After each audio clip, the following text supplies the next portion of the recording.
যদি আমি নিজেও ছাত্র রাজনীতি করে এসেছি, কিন্তু আমি ব্যক্তিগতভাবে ছাত্র রাজনীতি নিষিদ্ধের পক্ষে।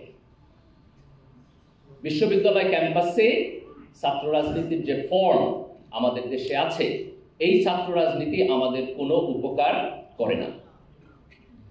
যদি ছাত্র রাজনীতি থাকে তাহলে সেই ছাত্র রাজনীতিকে যথেষ্ট পরিমাণ পরিবর্তিত হতে হবে। আমি শুধু ছাত্র শিবিরকে ইন্ডিকেট করতেছি না, ছাত্র শিবির অনেক ভালো রাজনীতি করে, কিন্তু আমি যখন ছাত্র রাজনীতির কথা বলবো, that should be the system, Chhatra League, ছাত্র দল, ছাত্র শিবির সহ যারা বিশ্ববিদ্যালয়ে আছে তাদের সবার মিলে যে সিস্টেম, সেই সিস্টেম এই দেশের সাধারণ ছাত্রদের জন্য কমফোর্টেবল হতে হবে। একজন বিশ্ববিদ্যালয়ের ছাত্র বিশ্ববিদ্যালয়ে পড়তে যাচ্ছে, আপনি তাকে ফিজিক্যালি টর্চার করতেছেন, এইটা কোন সভ্যতার সীমানার মধ্যে পড়তে পারে না। বিশ্ববিদ্যালয়ের একজন ছাত্রকে গেস্ট রুমে নিয়ে র‍্যাগ দেওয়া হবে, টর্চার করা হবে, এটা অসভ্যতা, এটা অসভ্যতা।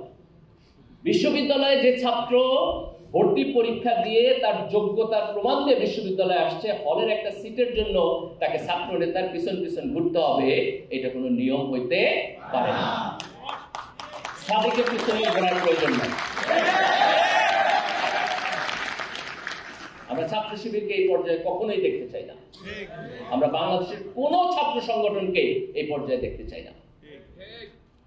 এই দেশের বিশ্ববিদ্যালয় ক্যাম্পাসকে, শিক্ষাঙ্গনকে সাধারণ ছাত্রদের জন্য মর্যাদাপূর্ণ অবস্থানে রাখতে গিয়ে যদি ছাত্র শিবিরের রাজনৈতিক কর্মসূচিতে ছাড় দিতে হয়, টার্গেটে ছাড় দিতে হয়, তাহলে আমরা সেই ছাড় দেওয়ার পক্ষে। আমাদের কোনো হেজিটেশন থাকা উচিত না।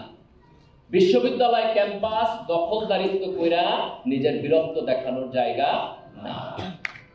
বীরত্ব দেখানোর জায়গা হচ্ছে আধিপত্য বিরোধী জায়গা। আধিপত্যবাদের বিপক্ষে যখন সংগ্রাম করব, আপনারা সেইখানে বীরত্ব দেখাবেন ইনশাআল্লাহ। নিজের দেশের নিজের ছাত্রদের উপরে এই বীরত্ব দেখানো ছাত্র রাজনীতির কর্তব্য না।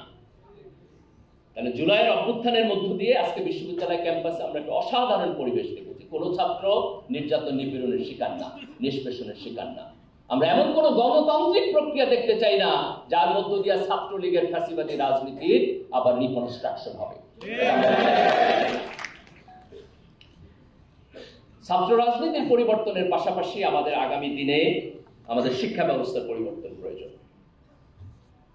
আমাদের স্কুল পর্যায়ে, প্রাইমারি স্কুল এবং হাই স্কুল পর্যায়ে পাঠ্যপুস্তক, তার কর্মসূচি, পরীক্ষা পদ্ধতি নিয়ে অনেক কথা হচ্ছে। আমরা সরকারকে অনুরোধ করব, বর্তমান সরকার এবং এরপরে যে সরকার আসবে সেখানে আমাদের একটা বড় রাজনৈতিক এজেন্ডা হওয়া উচিত যে আমাদের শিক্ষা ব্যবস্থায় পাঠ্যপুস্তকের পরিবর্তন প্রয়োজন, আমাদের পরীক্ষা পদ্ধতির মধ্যে পরিবর্তন প্রয়োজন। আমি বহু ছাত্রের সাথে কথা বলছি, এখনকার পরীক্ষা পদ্ধতি নিয়ে এটা কোনো পরীক্ষা পদ্ধতিই না, এটা কোনো পরীক্ষা পদ্ধতিই না।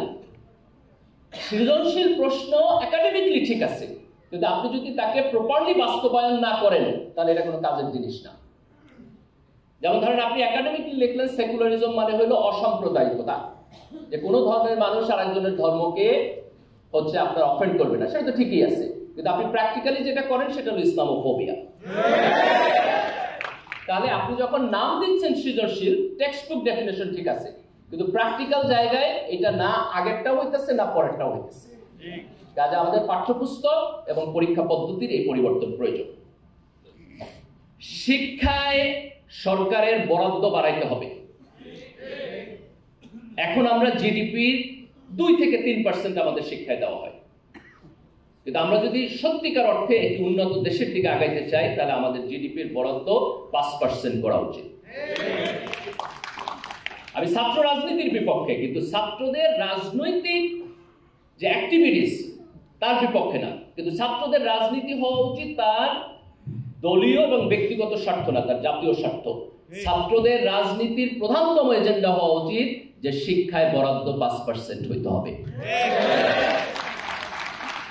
চায়না আজকে থেকে 10, 12, 15 বছর আগে তাদের জিডিপির বরাদ্দ প্রায় 2-2.5% মতো ছিল। তারা এটাকে সিস্টেমেটিকলি বাড়াইতে বাড়াইতে প্রায় 4.5% মধ্যে আসছে। And that dramatically worked.